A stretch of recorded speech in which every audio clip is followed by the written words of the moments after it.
76টা মুসলিম জনগোষ্ঠীকে অবৈধভাবে মমতা ব্যানার্জির সরকার হিন্দু ওবিসিদেরকে বঞ্চিত করে রিজার্ভেশন দিতে গেছিল। হাইকোর্ট আজকে স্টে লাগিয়েছে, আমি এটাকে ওয়েলকাম করছি। এবং আমার যে এই উদ্দেশ্য বলা, আজকে কোর্ট যখন হিয়ারিং হয়, ফাইনাল হিয়ারিং ইন্টারিম অর্ডারের, তখন এজি মাননীয় কিশোর দত্ত হাউসে কোর্টে বলেছেন সকলের সামনে যে বিরোধী দল যখন বিধানসভায় মুখ্যমন্ত্রী ওবিসি কমিশনের রিপোর্ট পেশ করেছেন, আলোচনাতে কোনো আপত্তি করেনি। আমরা এটাকে সম্পূর্ণ মিথ্যা বলে বলছি, কারণ বিধানসভাতে মুখ্যমন্ত্রী গত 10 তারিখে কার্যত চোরের মতো লে করে দিয়ে চলে গেছেন বিধানসভা থেকে, কোনো ডিসকাশনের স্কোপ দেননি। এই চিঠিটাতে লিডার অব অপোজিশন 11/6/2025 তিনি 319-এ ডিসকাশন দাবি করেছেন। যেহেতু আমাদের সেখানে বলার সুযোগ দেয়নি, আর মুখ্যমন্ত্রী যে লে করেছেন ডিসকাশন হয়নি, এটা হচ্ছে বিধানসভার প্রসিডিংসও আমি তুলে নিয়েছিলাম।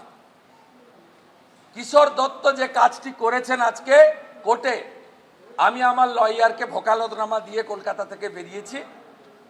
আমি এই কেসে পার্টি হব এবং কিশোর দত্তের অ্যাডভোকেট লাইসেন্স কেন বাতিল করা হবে না, তার জন্য আমি এই আদালতে যাব। কত বড় মিথ্যা দেখুন। হাইকোর্টের এই নির্দেশকে স্বাগত জানিয়েছেন সুকান্ত মজুমদার। 76টি মুসলিম সম্প্রদায়কে ওবিসি তালিকায় যুক্ত করার চেষ্টায় ধাক্কা, এটা সামাজিক ন্যায় বিচার নয়, সংরক্ষণ দিয়ে ধর্মীয় তোষণের চেষ্টা। হাইকোর্টের এই রায় তৃণমূল সরকারের ঔদ্ধত্যের সপাটে চর। ওবিসি মামলায় স্থগিতাদেশ নিয়ে এমনই প্রতিক্রিয়া সুকান্ত মজুমদারের। দেখুন, মমতা বন্দ্যোপাধ্যায় এবং তার সরকার বরাবরই সংবিধান এবং কোর্ট আদালত এগুলোকে কিভাবে অমান্য করে এই ধরনের অরাজকতা সৃষ্টি করা যায় তার চেষ্টা করছে। এটা গ্যালারি শো হচ্ছে, আর কিছুই না। এবং যেভাবে সুপ্রিম কোর্টের রায়ের বিপক্ষে, মানে রায়ের জন্য অপেক্ষা না করে কোর্টকে বোকা বানিয়ে আবার নতুন যে সূচি বানানোর চেষ্টা করা হয়েছিল, তার বিরুদ্ধে আজকে এই রায়, এবং এই রায় প্রমাণ করছে যে মমতা বন্দ্যোপাধ্যায় সংবিধান বিরোধী এবং কোর্ট বিরোধী।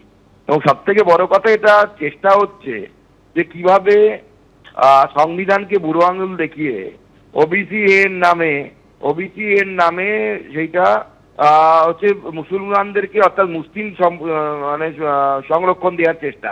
এক কথায় যে reservation on the basis of religion দেওয়ার চেষ্টা করা হচ্ছে ব্যাক পথে বা ঘোড়া পথে। যদি কোনো নির্দেশ হয় তখন আপৎকালীন ব্যবস্থা আমরা সেই মোতাবেক নেব, কিন্তু কবে